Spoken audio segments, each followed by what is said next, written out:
मिथिला जैसे जो रण जीत करके आए हैं, उन रण के विजेताओं के विजेता यहाँ पर आकर के बैठे हुए हैं। इतना ही नहीं, डरे कुटिल नृप प्रभु ही निहारी। जो कुटिल राजा हैं, जिनके अंदर कुटिलता भरी हुई है, उन्हें कुछ कहना नहीं पड़ा। अरे भगवान राम का कितना सुंदर स्वरूप है, कितना सलोना स्वरूप है, पुष्प से भी ज्यादा सुकोमल। और ऐसे भगवान के रूप को देख करके डर रहे हैं। बोले भगवान ने विकृत रूप धारण कर लिया क्या? बोले नहीं। बोले फिर? बोले जिनकी भावना जैसी है, काला चश्मा रहेगा दुनिया काले ही दिखेगी ना। चश्मा जैसा पहनोगे संसार वैसा दिखेगा, भावना जैसी होगी परमात्मा वैसे दिखेगा।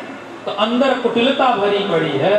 अगर मन स्वच्छ होता, शुद्ध होता, साफ होता, तो भगवान के सत्व गुण रूप का दर्शन होता। पर मन तो साफ है नहीं, शुद्ध है नहीं। जब चश्मा धुंधला हो गया है तो संसार धुंधले धुंधला सा दिखेगा ना। कांच को साफ करोगे तो साफ साफ दिखेगा। डरे कुटिल नृप प्रभु ही निहारी, मनहु भयानक मूरति भारी।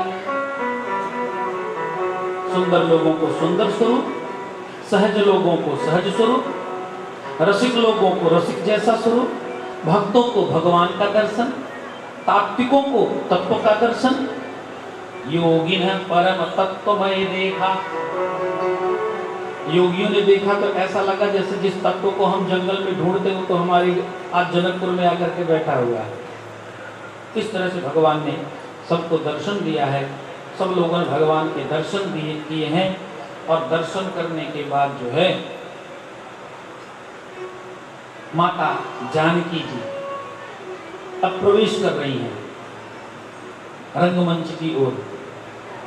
रंगमंच की ओर जब प्रवेश कर रही तो माता जानकी जी की शोभा का वर्णन करना बड़ा ही कठिन है। वर्णन की बात तो छोड़ो, गोस्वामी जी कहते मैं जानकी जी की उपमा किसी से नहीं दे सकता। माता सरस्वती तो बड़ी सुंदर है ना, तो माता सरस्वती के समान तो जानकी जी होंगी। तुलसीदास जी कहते नहीं जी। बोले क्यों? बोले सरस्वती में एक दोष है। क्या? वो बोलती ज्यादा है। हमारी जानकी बिल्कुल शांत, हमारी मैया बिल्कुल शांत रहती है। अच्छा, तो पार्वती जी तो बड़ी सुंदर है। गिरा मुखर तन अरध भवानी। पार्वती जी से उपमा दे दो। नहीं दे सकता। क्यों? क्योंकि आधे ही है ना, भगवान का अर्धनारीश्वर रूप है ना। आधे शरीर में पार्वती जी और आधे में भगवान शिव। बोले अर्धनारीश्वर भगवान की।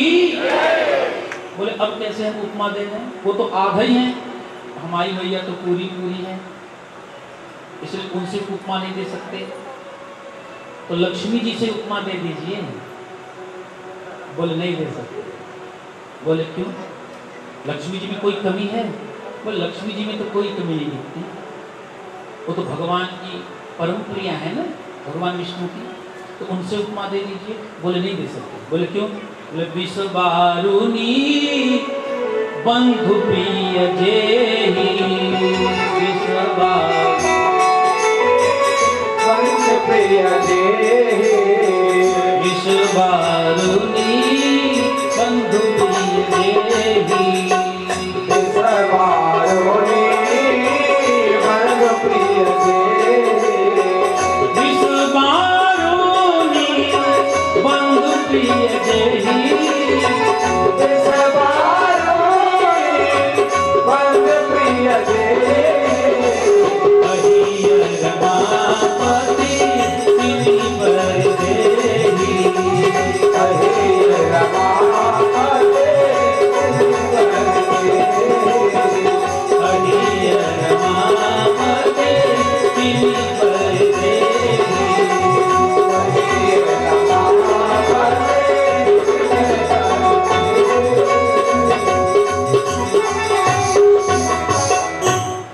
लक्ष्मी जी में सारे गुण हैं, पर एक समस्या है। बोले क्या? तो लक्ष्मी जी के जो भाई लोग हैं वो ठीक नहीं है। लक्ष्मी जी के भाई कौन है? समुद्र मंथन हुआ तो लक्ष्मी जी प्रकट भई हैं। बोले हाँ। बोले साथ में दो चीजें और प्रकट भई ना, एक था विष और एक थी मदिरा। तो लक्ष्मी जी तो ठीक है और लक्ष्मी जी के भाई लोग नहीं ठीक है। अच्छा देखो, जिस घर में लक्ष्मी जी आती हैं उस घर में लोग मदिरा पीने लगते हैं, ऐसा कहते हैं। उसका कारण जान लीजिए। जहां पे लक्ष्मी जी आवेंगी, जहां पे बहन जाती है वहां पे भाई भी जाता है ना। अब ज्यादा नहीं आएगा तो कम से कम राखी बंधन पर रखड़ी बंधवाने तो आएगा ही नहीं है। भाई ज्यादा बहन के घर नहीं आएगा तो रक्षाबंधन पे रक्षा बंधवाने तो आएगा ही। तो माता लक्ष्मी जहां पहुंचती है तो पीछे पीछे भैया भी आ जाते हैं। उनके भैया कौन? बोले मदिरा। इसलिए ये दोष है। मैं माता लक्ष्मी जी के साथ अपनी माता जी का उदाहरण दृष्टांत नहीं दे सकता। बोले किसके साथ दे सकते हो? ये जौरज शोभारज मंदर श्रृंगारू मथय पानी पंकज निजमार। शोभारज मंदर श्रृंगारू, शोभा की रस्सी बनाई जाए और श्रृंगार का मंदराचल पर्वत बनाया जाए।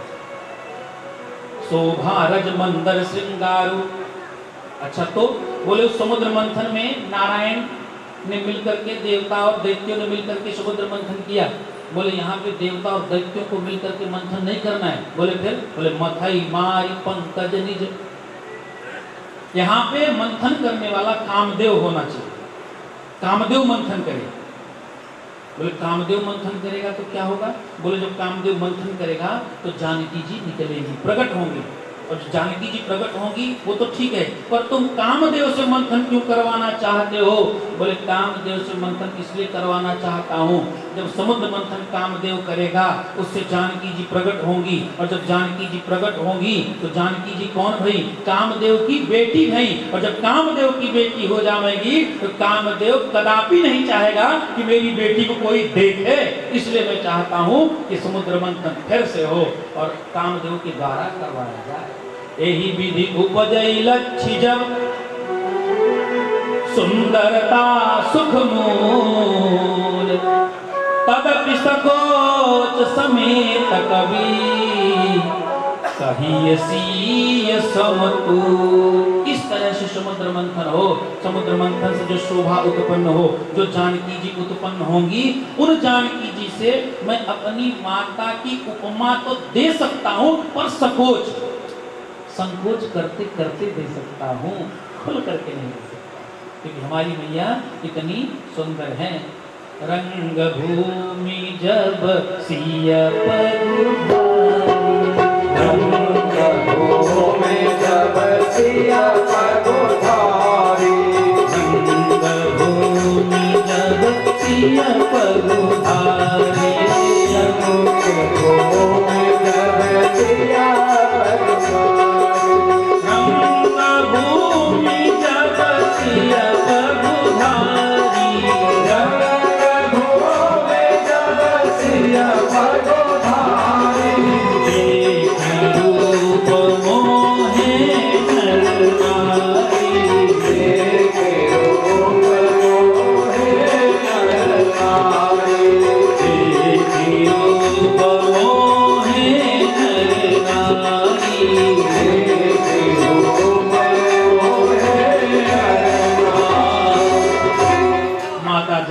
प्रवेश करती हैं रंगशाले में, और जैसे प्रवेश करती हैं वैसे जितने स्त्री पुरुष सब बैठे हैं सब लोग माता जानकी जी के रूप को देख करके व्यामोहित हो गए हैं। एक संत ने कहा, देखो भैया यहाँ पे गोस्वामी जी खुद कहते हैं, मोहन नारी नारी के रूपा पन्नगार्य नीति अनुपा। हे पन्नगारी, हे सर्पों के शत्रु। कितना सुंदर संबोधन दिया गर्भ जी कागभूषणी जी ने। हे पन्नगारी, हे सर्पों को मारने वाले गरुड़ जी, मेरी बात को ध्यान से सुनो।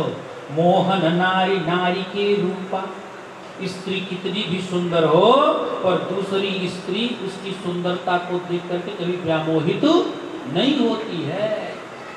और यहाँ पे गोस्वामी जी कहते हैं नर और नारी सब व्यामोहित हो गए। कैसे? बोले नारी थोड़ी आ रही है। बोले भैरव, बोले तो साक्षात ब्रह्म है ना, राम जी ब्रह्म, जानकी मैया ब्रह्म। गिरा अर्थ जल बीच सम, कहियत भिन्न भिन्न, वंदौ सीता राम पद, जिन्हि परम प्रिय थे। गिरा अर्थ, जल बीची, वाणी है तो अर्थ निकलेगा। आप बोलोगे कुछ, उसका कुछ न कुछ अर्थ जरूर निकलेगा। जल बीची, जल है तो तरंग जरूर है। कहने में अंतर है कि ये अर्थ है और ये वाणी है, ये जल है ये तरंग है, लेकिन वास्तविकता ये है कि दोनों एक ही हैं। समुद्र है, समुद्र में जल है तब तो तरंग है, अगर जल नहीं तो तरंग कहां से? इसका मतलब तरंग और जल दोनों एक हैं, दोनों का अन्योन्याश्रित संबंध है, लेकिन कहने में अंतर है, ये जल है ये तरंग है। उसी तरह से कहने में अलग दिखाई पड़ते हैं कि राम जी हैं, ये जानकी मैया हैं, पर वास्तविकता तो यह है ये दोनों अभेद हैं, इनमें कोई भेद है ही नहीं। एका ज्योति भवेद वेधा, एक ही ज्योति थी। दीपक जलाया ना, वो गांव में पहले जलती थी ना, ढेबरी जलती थी, जला दिया तो कुछ घंटे जलने के बाद उसमें दो रोशनी हो जाती, दो लौ निकलती। अगर बाती थोड़ी सी खिसक जाती तो उसकी लौ एक अलग हो जाती और थोड़ा सा उधर खिसक जाती, उसमें से थोड़ा सा बाकी में से अंश, तो एक लौ और हो जाता, तो दो ही हुआ लौ। लेकिन आप कहते हो लौ दो है, लेकिन वास्तविकता यह है कि वो अग्नि ही है, उसमें कोई अंतर नहीं है। उसी तरह से राम जी और जानकी मैया में कोई अंतर नहीं है। एक संत ने और सुंदर सा भाव दिया, रंग भूमि जब सिय पगुधारी, सिय पगुधारी, यहाँ पे दो अर्थ निकाला। सिय माने माता जानकी, और पगुधारी कौन है? पग किसके प्रसिद्ध हैं? पग से भगवान ने क्या किया है? पगधारी कौन भगवान है? पगधारी भगवान वामन है, 3 पग में ही जिन्होंने त्रैलोक्य को नाप लिया, वो पगधारी है ना। तो पगधारी भगवान है।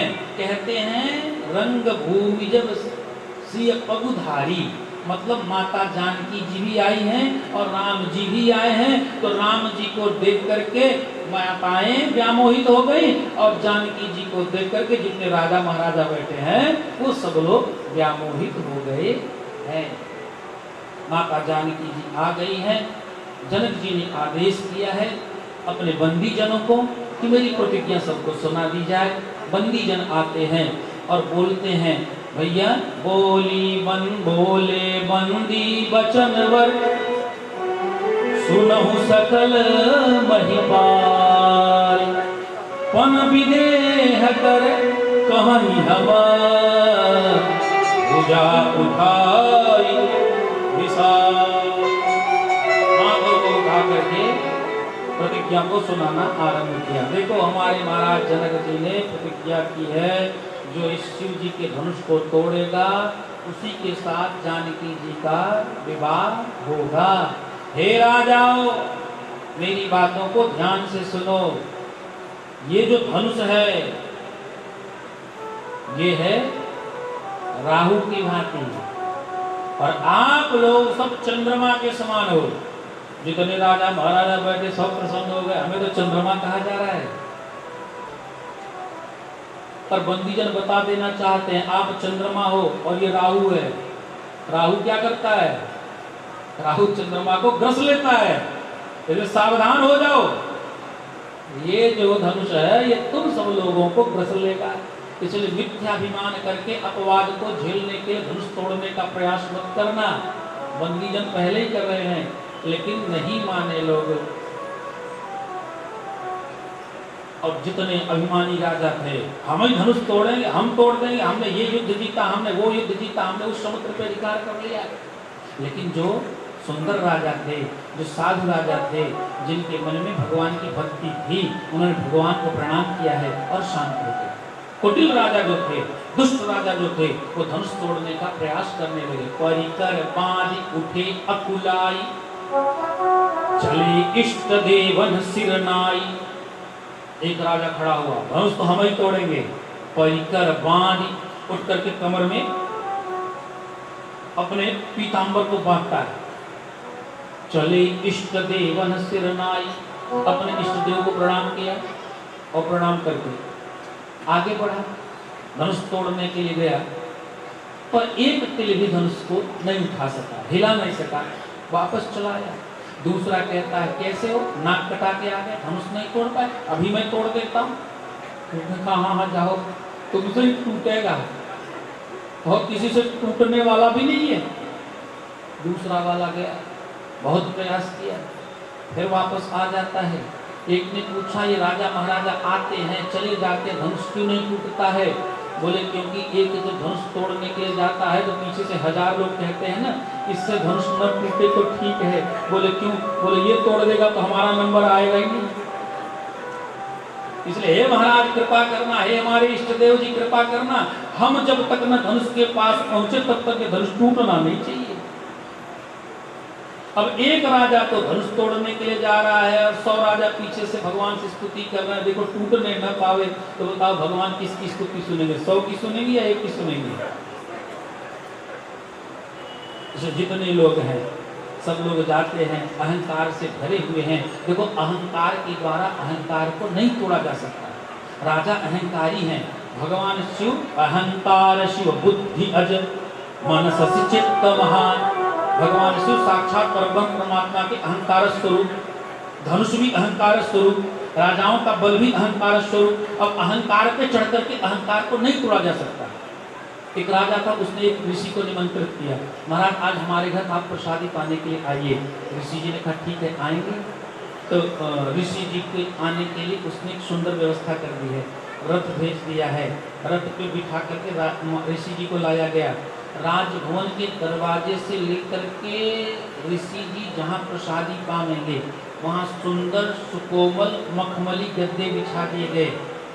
ऋषि जी रथ से उतरे और रथ से उतरे तो पैरों को पटकते हुए आगे बढ़ते हैं, पैरों को पटकते हुए आगे बढ़ रहे हैं। राजा सोचा बात क्या है, ऋषि जी के चरणों में कुछ कष्ट है क्या, कुछ दुख रहा है क्या, दर्द है क्या, क्या परेशानी है, समझ में नहीं आ रहा है। ये अपने पैरों को पटक पटक के क्यों चल रहे हैं?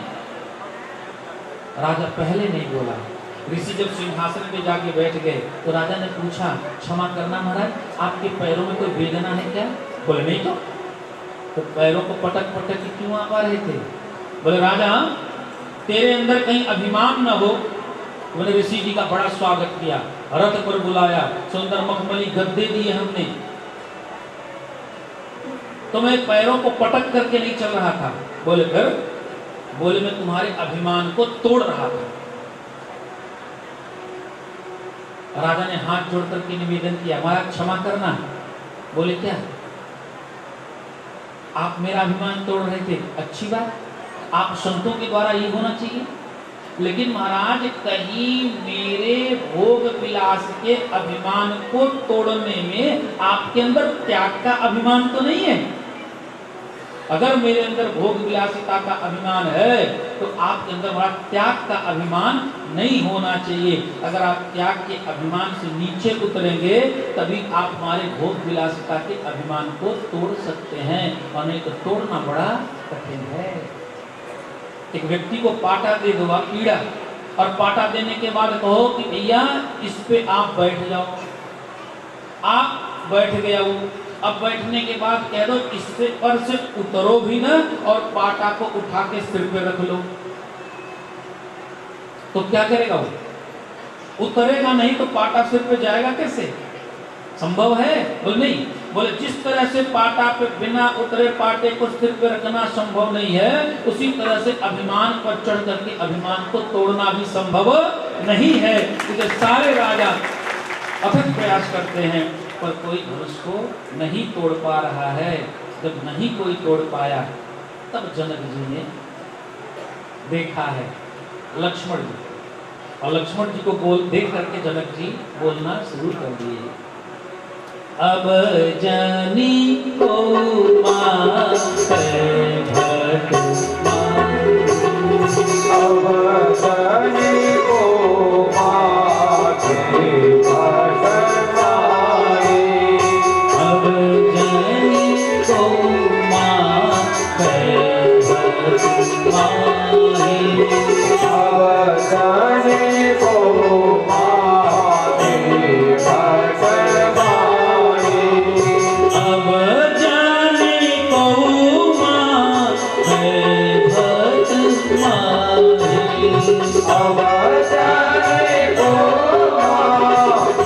अब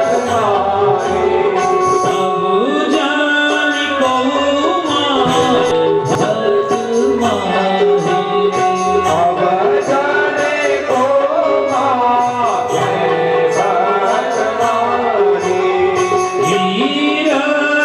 अब जाने को माथे भट माए अब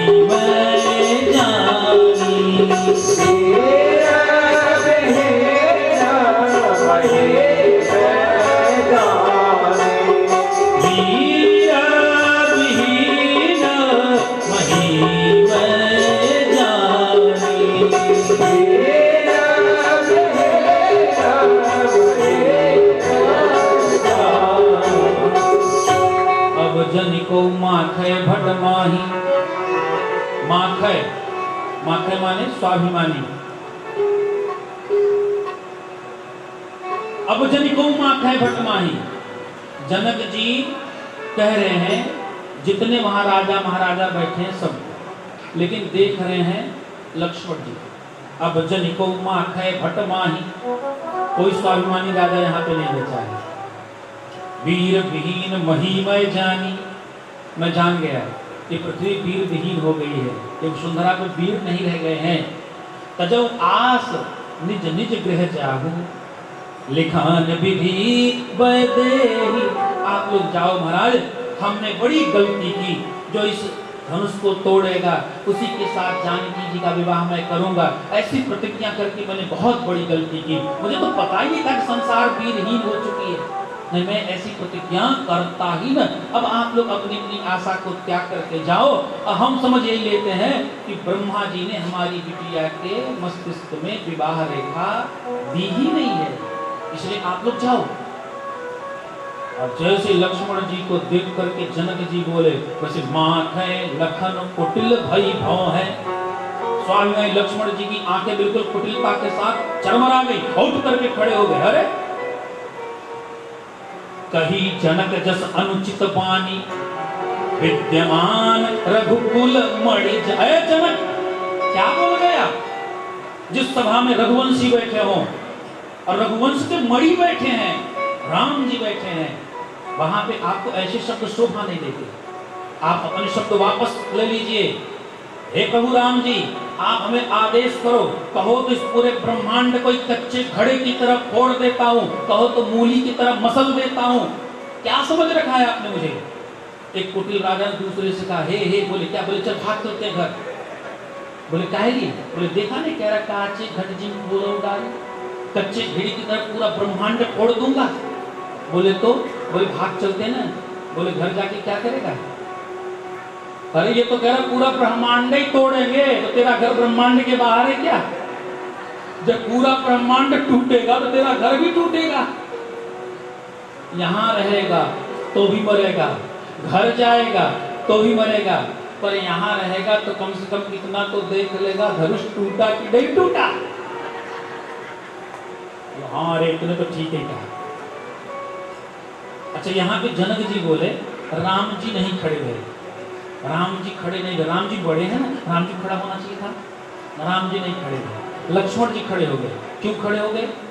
क्योंकि विद्यमान रघुकुल मणि जानी। राम जी कौन है? राम जी रघुकुल के मणि हैं। और लक्ष्मण जी कौन है? लक्ष्मण जी शेषावतार हैं, अर्थात फणी हैं। अब फणी के सामने, अर्थात जो मणि वाला सर्प है, अगर वो अपनी मणि को बाहर निकाल दे और निकाल दे तो उसी के सामने कोई उसकी मणि को छीन सकता है, छू सकता है, स्पर्श कर सकता है? नहीं कर सकता। तो लक्ष्मण जी फणी, राम जी मणि, और फणी के साथ फणी के सामने मणि पर कोई अधिकार नहीं कर सकता है। इसलिए लक्ष्मण जी खड़े हो गए और जैसे ही लक्ष्मण जी खड़े भये वैसे ही जनक जी मुस्कुराने लगे। गोस्वामी जी से किसी ने पूछा क्यों मुस्कुराने लगे? बोले अब पता चल गया ना जनक जी को। बोले क्या? बोले लक्ष्मण जी खड़े हो गए हैं तो राम जी खड़े हो जाएंगे। बोले क्यों? बोले लक्ष्मण जी हैं डंडा और राम जी हैं झंडा। अब झंडा खड़ा करना, डंडा को खड़ा कर दो, झंडा खुद ही खड़ा हो जाएगा। रघुपति विमल पताका केतु, राम जी विमल पताका रघुकुल के और लक्ष्मण जी दंड समान भयऊ जस जाका। इसलिए लक्ष्मण जी खड़े हो गए हैं तो राम जी खड़े हो ही जाएंगे। लक्ष्मण जी बहुत क्रोध में आ गए। जब क्रोध में आए तो विश्वामित्र जी राम जी से कहते हैं, राम जी अब आपके खड़े होने का समय आ गया है। राम जी खड़े हो गए। राम जी ने गुरु जी को प्रणाम किया है और जैसे ही खड़े हुए राम जी चले धनुष की तरफ।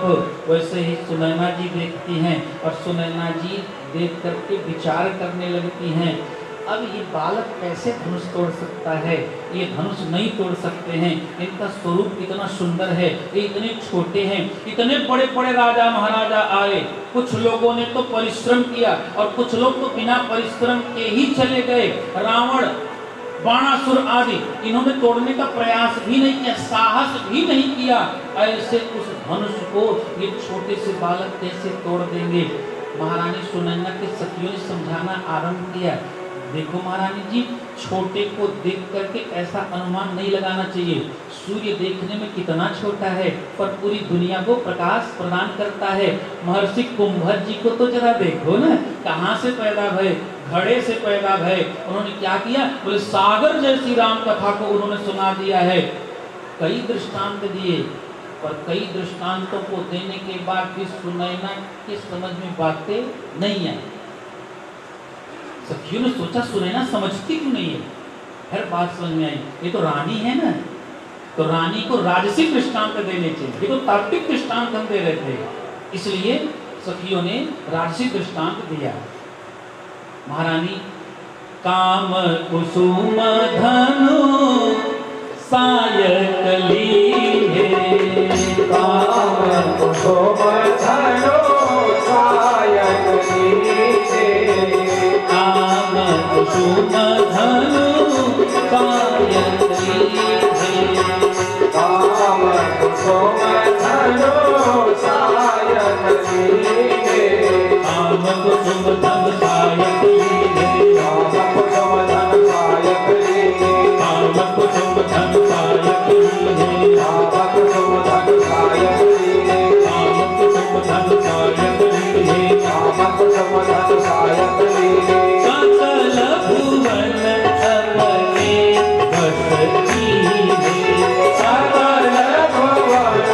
अपने बस की है, सकल भुवन अपने बस की है, सकल भुवन अपने बस की है, सकल भुवन अपने बस की है। महारानी जी कामदेव है ना, कामदेव के बाण किसके हैं? फूल के हैं। धनुष किसका है? फूल का है। फूल कितना सुकोमल है, लेकिन फिर भी देखो कामदेव ने पूरे संसार को उस पुष्प के बाण से व्यामोहित कर रखा है। उसी तरह से राम जी छोटे हैं लेकिन धनुष को जरूर तोड़ेंगे। सुनैना जी के हृदय में ढाढ़स बंधा, लेकिन माता जानकी जी का धैर्य जाता रहा। माता जानकी जी ने सोचा नहीं राम की धनुष नहीं तोड़ पाएंगे। ये क्या धनुष तोड़ेंगे? जब जनकपुर में आए राम जी, पुष्प वाटिका के प्रसंग में आपने सुना, राम जी जब गए पुष्प तोड़ने के लिए तो राम जी को पसीने हो गए थे। जानकी जी ने सोचा जिनको फूल तोड़ने में पसीना होता है वो धनुष क्या तोड़ेगा? वो धनुष नहीं तोड़ सकता। जानकी जी का धैर्य टूटा और जानकी जी ने मन ही मन मनाव अकुलानी, हो प्रसन्न महेश भवा। आकुलता व्याकुलता मन में व्याप्त हो गई, राम की धनुष नहीं तोड़ सकते। क्यों? हनुमान नाटक में हनुमान जी ने एक श्लोक लिखा, कमठ पृष्ठ कठोर मिदम धनु मधुर मूर्ति रसौरघुनंदन कथमधीज्यमनेन विधीयता महतात प्रणस्तव दारुण। माता जानकी जी कह रही है कमठ पृष्ठ कठोर विदंभन। कहा ये कछुए की पीठ के समान बिल्कुल कठोर धनुष। और राम जी कैसे हैं? बोले मधुर मूर्ति रसौ रघुनंदन। जितने मधुर रस हैं सब एकत्रित भय एक मूर्ति बनी रामभद्र जी की। बोलो रामभद्र महाराज की। अब सोचो मधुर मूर्ति रसौ रघुनंदन कथमधीज्यमन। मैं अपना धैर्य कैसे धारण करूं? प्रताप जी ने इतनी दारुण प्रतिज्ञा क्यों करी? धनुष नहीं टूटेगा। कमठ पीठ पर विकूट कठोरा नृप समाज महु शिव धनु तोरा। राम जी ने कहा ना कमठ पीठ पर विकूट कठोरा। धनुष कछुए की पीठ की भांति कठोर है, राम जी सुकोमल हैं, धनुष नहीं तोड़ सकते। प्रार्थना किया हे माता हे पिताजी, हमने आज तक आपकी स्तुति पूजा सेवा इसीलिए की थी, आज अपनी सेवा का मुझे फल प्रदान करो। भगवान शिव ने पूछा तो क्या करें? बोले धनुष के भार को, धनुष की गुरुता को कम कर दीजिए। शंकर जी ने पूछा कितना कम कर दें? बोले जो आपकी इच्छा हो। आप कुछ तो बताओ। मान लो भगवान शिव और पार्वती मैया ने मिल करके धनुष की गुरुता को आधा कम कर दिया, अब बचा आधा। अब आधा जब बचा तो फिर भी माता जानकी जी के मन में धैर्य नहीं बना। गणनायक वरदायक देवा आज लगे कीन्हे तू सेवा। गणनायक वरदायक देवा। हे गणेश जी, हे वर प्रदाता, हे सिद्धि प्रदाता, हे सारे कार्यों को सिद्ध करने वाले, हे विघ्न विनाशन, हे गजानन, आप हमारे पर कृपा बरसाओ। गणेश जी ने पूछा क्या काम है बताइए? बोले धनुष के भार को कम कर दीजिए। गणेश जी ने कहा पिता माता जी ने मिलकर के पहले ही आधा कम कर दिया, हम कितना कम कर दें? माता जी ने कहा जितना आप उचित समझें। मान लो आधा भार शिव और पार्वती जी ने मिलकर कम कर दिया, तो जितना बचा था उसमें से आधा गणेश जी ने कम कर दिया। अब तो राम जी धनुष तोड़ लेंगे। जानकी जी के मन में फिर भी संशय रहा।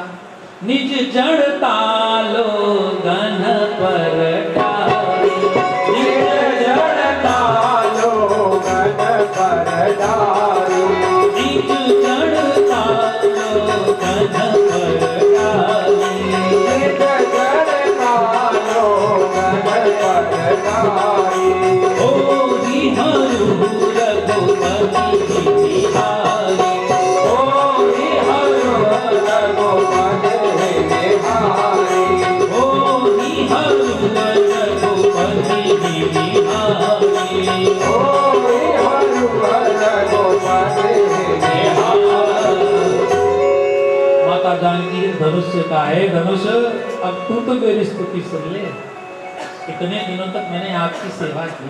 अरे सोचो जहां तुम पड़े थे वहां पे कोई नीचे गोबर डालने वाला तक नहीं था। मैं ही तो धनुष को एक हाथ से उठा करके दूसरे हाथ से नीचे लेपन किया करती थी। इतनी सेवा मैंने तेरी की, नित्य प्रति इस प्रांगण को साफ करती थी। आप लोग कथा विदित है ना, जनक जी के मन में धनुष तोड़ने की प्रतिज्ञा क्यों आई?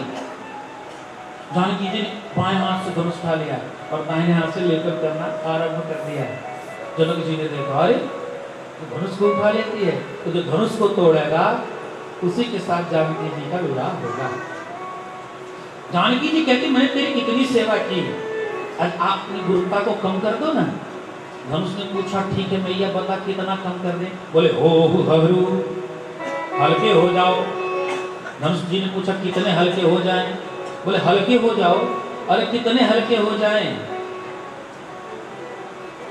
माता पार्वती शिव जी ने मिलकर के आधा कम किया, जो बचा था उसमें से आधा गणेश जी ने कम कर दिया। अब जो बचा उसमें से कितना कम कर दें। जानकी जी ने कहा हम एक ही बात जानते हो ही हरू, हल्के हो जाओ। कितने हल्के हो जाएं? 10 किलो के हो जाएं। जानकी जी ने 10 किलो उठा लेनी क्या? राम जी को देखा, धनुष को देखा, नहीं उठा सकते। फिर हल्के हो जाओ। कितने हल्के हो जाएं? 5 किलो के हो जाएं। जानकी फिर राम जी को देखा, नहीं उठा सकते। हो ही हरू, हल्के हो जाइए। धनुष ने पूछा कितने हल्के हो जाएं? अब आप हमको बता ही दीजिए। जानकी जी ने कहा रघुपति ही निहारी, हे धनुष राम जी को देख लो, वो जितना उठा सके उतने हल्के हो जाओ। बोलो सियावर रामचंद्र की। माता जानकी जी तो मन ही मन अकुलाहट में प्रार्थना कर रही थी। राम जी भी मंच पे जाके खड़े हैं। अब जब धनुष गणेश जी तोड़े तो गणेश जी से तोड़वाइए। हम कहे धनुष तोड़े तो राम जी खड़े हैं।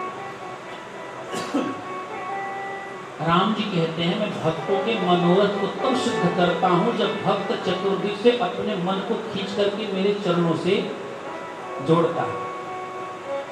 जब मन में अकुलाहट उठी, देवी देवता की स्तुति करते करते मैया थक गई। अंत में जाकर के जैसे ही भगवान राम जी के चरणों में अपने मन को लगाया, वैसे ही राम जी ने कहा अब ठीक किया है आपने, अब तो धनुष तोड़ना ही पड़ेगा। माता जानकी जी की आंखें बिल्कुल कातर हो गई हैं, सजल नेत्र हो गए हैं, और सजल नेत्रों के द्वारा माता जानकी जी ने राम जी को देखा। राम जी ने सोचा अब धनुष तोड़ ही देना चाहिए।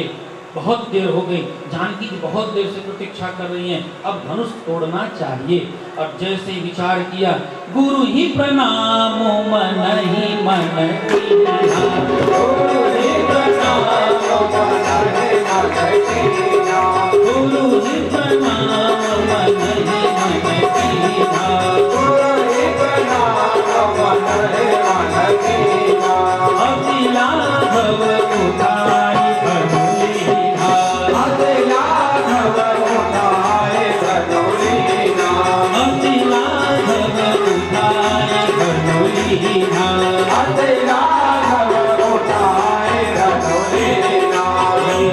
चढ़ावत नहीं चटकारे, चढ़ावत नहीं चटकारे, चढ़ावत नहीं चटकारे, चढ़ावत नहीं चटकारे, काहू न लगा देख सब ठाड़े, काहू न लगा देख सब ठाड़े, काहू न लगा देख सब ठाड़े, काहू न लगा देख सब ठाड़े, तेहि छन नाम माध्य धनु तोरा, तेहि छन नाम माध्य धनु तोरा, तेहि छन नाम माध्य धनु तोरा, तेहि छन नाम माध्य धनु तोरा, हरे भुवन धुनि घोर कठोरा, हरे भुवन धुनि घोर कठोरा, हरे भुवन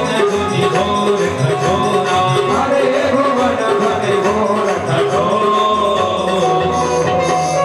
गुरु ही प्रणाम मन ही मन कीन्हा, गुरु जी को प्रणाम किया है। और गुरु जी को प्रणाम करके राम जी ने क्या किया? बोले धनुष के एक नोक पे अपने पैरों को पटका, और जैसे ही पटका वैसे धनुष सीधे उछल करके राम जी के हाथ में आ गया। एक हाथ में राम जी ने धनुष लिया, और धनुष लेकर के जैसे ही राम जी ने खींच करके प्रत्यंचा को चढ़ाना चाहा, वैसे धनुष टूट करके खंडों में विखंडित हो गया है। हे भाई भुवन घोर कठोर रविर, बाजी तजी मारत चले, सीता रहे देखत ढोल महे अहे बोल दूरब कलम रे, सुर असुर मुनि कर कान दीहे, सकल सकल विचार ही, ओ दंड खंड हो राम तुलसी, जयति वचन उचार ही।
तोड़ दियो रे रघुबर ने धनुषवा, तोड़ दियो रे रघुबर ने धनुषवा, तोड़ दियो रे रघुबर ने धनुषवा, तोड़ दियो रे रघुबर ने धनुषवा, तोड़ दियो रे रघुबर ने। बोलो सियावर रामचंद्र की जय। राम जी ने इतनी तीव्र गति के साथ धनुष को तोड़ा कि सब लोग वहीं पे खड़े थे, पर कोई देख ही नहीं पाया धनुष कब टूटा। किसी ने गोस्वामी जी से पूछा, अरे सब लोग वहां पे खड़े थे, कोई देख क्यों नहीं पाया? एक संत ने बड़ा सुंदर भाव दिया, देखो ऐसा है ना, धनुष टूटने का एक रहस्य और है। राम जी के हाथ से धनुष क्यों टूटा? बोले एक बार की बात है, दैत्यों ने देवताओं को पराजित कर दिया था, तो भगवान की शरणागति को स्वीकार किया देवताओं ने। तो भगवान ने उपाय बतलाया, दधीचि ऋषि की अस्थियों को ला करके अस्त्र शस्त्रों का निर्माण होगा, उसी के द्वारा असुरों को पराजित किया जा सकता है। नैमिषारण्य से 30 किलोमीटर पहले एक स्थान है निसरी। नैमिषारण्य बड़ा उत्तम नगर है, बड़ा सुंदर, बड़ी दिव्य भूमि, बड़ी पावन भूमि है नैमिषारण्य। सारे पुराणों का जो उद्गम स्थल है वो नैमिषारण्य है। और कुछ दिनों पहले हमने एक संकल्प ले लिया था, वैसे तो मैं कथा करते ही रहता हूँ, वर्ष में एक बार तीर्थराज की कथा सुनाता हूँ तीर्थाधिपति को, और वर्ष में एक कथा में तीर्थ क्षेत्रों में करने का संकल्प लिया। तो हम लोग पिछली बार गए थे नैमिषारण्य, भागवत जी कथा सुनी। तो वहां से 30 किलोमीटर पहले विशिष्ट स्थान है, वही दधीचि ऋषि का आश्रम है। वहीं पे गए देवताओं ने याचना की और उन्होंने अपनी अस्थियों का दान कर दिया। अस्थियां आई, उनसे वज्र का निर्माण हुआ, कई अस्त्र शस्त्र बने, एक धनुष बनने लगा तो थोड़ी सी हड्डी कम पड़ गई। और दधीचि जी ने अपने संपूर्ण प्राण को निकाल करके अपने नाकों में रखा था।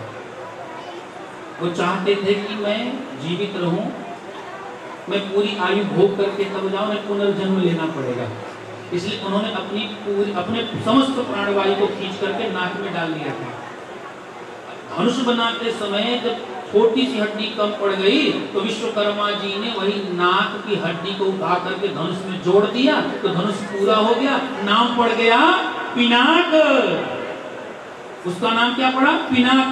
और वही धनुष है पिनाक जो भगवान शिव लिए थे, बाद में जनक जी के दरबार में धनुष पड़ा हुआ है।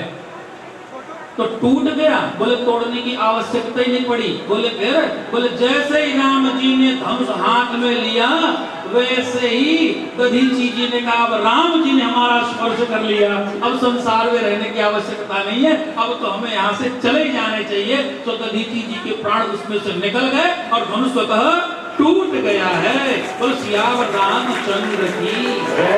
इसलिए कोई देख लेता राम जी ने कब तोड़ दिया, दधीचि जी के प्राण निकले, धनुष टूट करके नीचे पड़ गया। लेकिन इतनी भयंकर ध्वनि भई, इतनी भयंकर ध्वनि भई कि सूर्य देवता अपने मार्ग को भूल गए हैं। चारों तरफ हाहाकार मच गया। जनक जी तो बड़े प्रसन्न भये, चारों तरफ से पुष्प वृष्टि होने लगी है, खुशियां छा गई, प्रसन्नता व्याप्त हो गई। और प्रसन्नता जब व्याप्त भई तो जनक जी का आदेश हुआ है, सखियों ने मिलकर के जानकी जी को सामने लाया है। जानकी जी आकर के खड़ी हो गई और जानकी जी खड़ी हो गई हैं, राम जी सामने खड़े हैं। जानकी जी थोड़ी छोटी हैं, राम जी बड़े हैं, लंबाई में भी आयु में भी। देखिए भगवान राम जी बड़े हैं, जानकी जी छोटी हैं।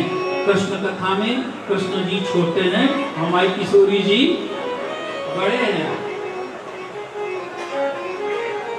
जानकी जी छोटी हैं। अब वो जयमाला पहनाना चाहती हैं, लेकिन जयमाला पहनाएं कैसे? राम जी थोड़ी बड़े हैं ना, इसे सखियों ने निवेदन किया। लक्ष्मण जी बोले हाँ जी, बोले आप कुछ उपाय करो। लक्ष्मण जी कह रहे हैं रघुवंश में पैदा है ना, इसलिए हम कुछ नहीं कर सकते। सखियों ने राम जी से निवेदन किया, झुक जाइयो तनिक रघुबीर, मोरी छोटी, झुक जाइयो तनिक रघुबीर, मोरी छोटी, झुक जाइयो तनिक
के लाल कहाए, कौशल्या के लाल कहाए, कौशल्या के लाल कहाए, कौशल्या के लाल कहाए, धनुष यज्ञ देखन यहाँ आए, धनुष यज्ञ देखन यहाँ आए, धनुष यज्ञ देखन यहाँ आए, धनुष यज्ञ देखन यहाँ आए, खुल गई हमारी जगती गली मोरी छोटी, खुल गई हमारी जगती गली मेरी छोटी, झुक गई और तनिक रघुबी गली मोरी छोटी, खुल गई वो तनिक रघुबी गली मेरी छोटी। जय हो जय हो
सियावर रामचंद्र की।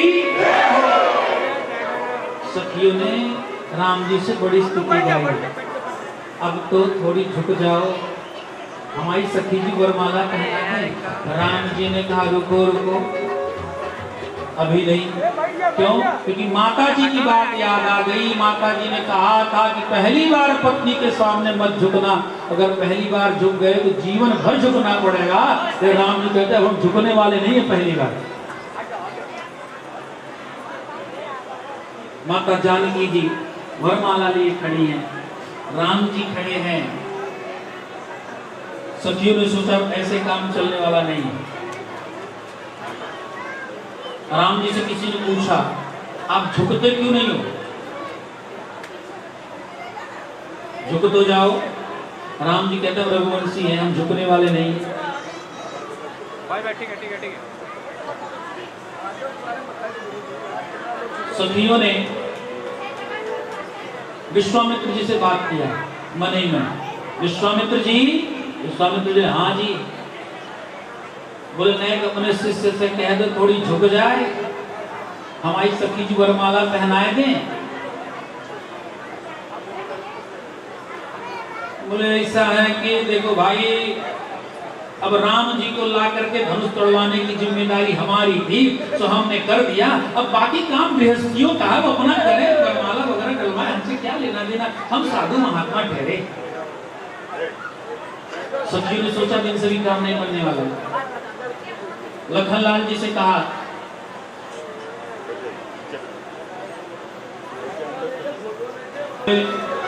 आप कह दीजिए ना।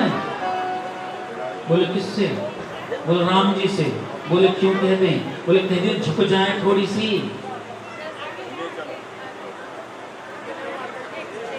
लक्ष्मण जी ने कहा हम रघुवंश में हैं और रघुवंश में छोटा बड़े को आदेश नहीं दे सकता है, इसलिए हम कैसे कह दें। बोले लेकिन एक बात सुनिए। बोले क्या? बोले अगर आप मेरा काम करोगे तो हम आपका भी काम कर देंगे। बोले कौन सा काम है? बोले देखो उधर राम जी को वरमाला जानकी जी पिन्हावेंगी, खाने के लिए झुके और जैसे ही झुके वैसे जानकी जी ने वरमाला राम जी के गले में डाल दी है। बस सियावर रामचंद्र की सियावर रामचंद्र की रघुबर उर जयमाल देख देव बरस ही सुमन सकुचे सकल भुआ जन बिलो प्रभु कुमुदन। देवता लोग विमानों में चढ़ चढ़ करके आए थे, राम जी की जय जयकार करने लगे। बोलो सियावर रामचंद्र की, बोलो सियावर रामचंद्र की। वृष्टि होने लगी है, जय जयकारे लगने लगे हैं और साथ में नगाड़े भी बज रहे हैं। सब लोग प्रसन्न हो गए, देवता प्रसन्न भये, प्रजापुरवासी प्रसन्न भये।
मेरे इष्ट देवता टूट गया और तुरंत वहां से वो क्रोधित होकर के चल पड़े।